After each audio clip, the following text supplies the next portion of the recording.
Eli Manning with legs, but didn't have great stats at Duke and didn't necessarily show everybody that he should have been picked this high in the draft. But you know what was upsetting about this moment?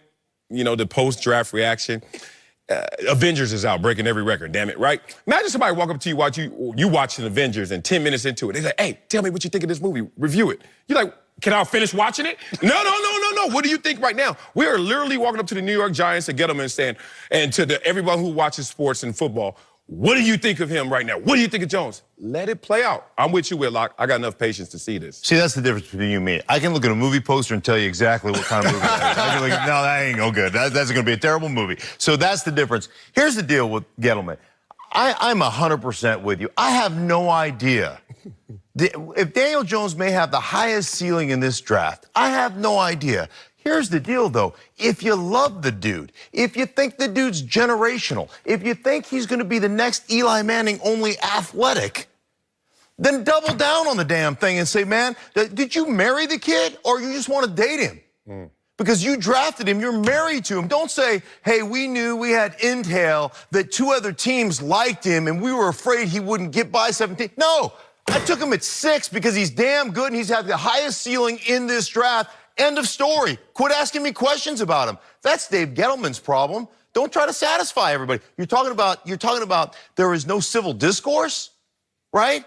You allow people to criticize you because you don't set your foot down and say, this is where I want to go. This is the guy that I think's generational. And you know what? We move forward, and then you shut everybody up. We live in a microwave society, and you want everything to be instant.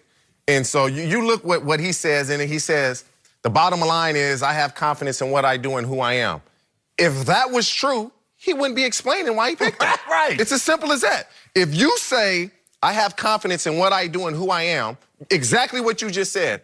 I chose him 6 because I think he was the best quarterback outside of Kyler Murray, and he's on our team. You don't sit here and explain why you did this and why you did. If you have confidence in what you do and how you are as an evaluator, you stick to it. You don't explain to anybody. I disagree with that, and I think that's wrong when you map in your job security is tied to you making a pick and a selection of an individual. Here's the thing about people. Never bet on people because 2 things will happen. You're going to be right and you're going to be wrong. Think about it. Profile.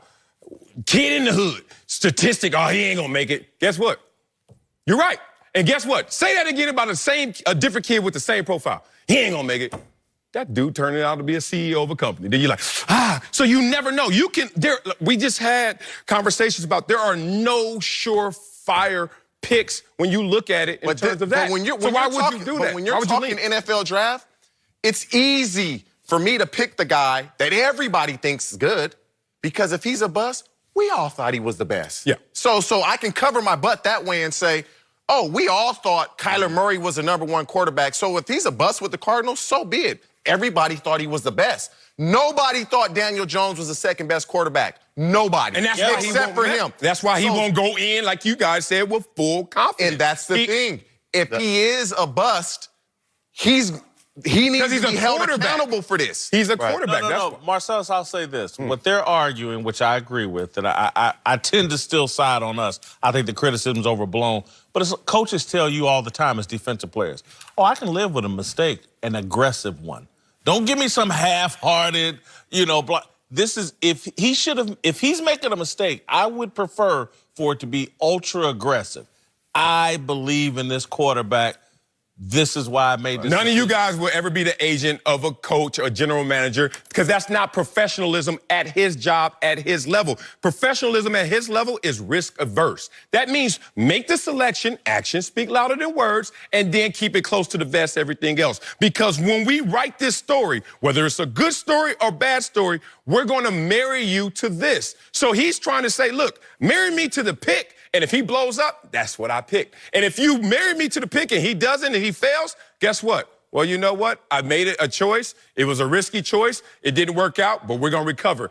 He's already doing what you need to do in that position. He ain't going to get another chance. No. Oh, no, he will. Please. If you think about why wouldn't he get another chance? He's not been a part of the Giants in the last 2 years when they only won 8 games. That's not on his record. He's coming in to change things around. So if you're Gettleman, you're like, I don't have a clean slate because my reputation precedes me from Carolina, but also all of this issue with the Giants is not all on my resume. Yeah, I think the one thing you have to understand is Dave Gettleman, and Dave was in Denver when I played in Denver.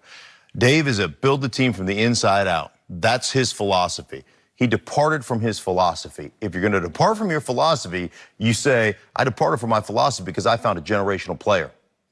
End of story. Here's the other thing. Here's the other thing. I didn't feel like taking 17 and trading up. You know why? Because when I took this team over, it was in a shambles. And we need as many draft picks as possible. We need draft capital, and we've got to use that draft capital. So I took my franchise quarterback, my generational quarterback at 6. It's going to take a couple of years, but that's where I went. And then I got another good player at 17. End of story. All right, there's a second layer to this because it's not just that Daniel Jones wasn't expected to go that high. People had him pegged, the Giants pegged, for taking Dwayne Haskins,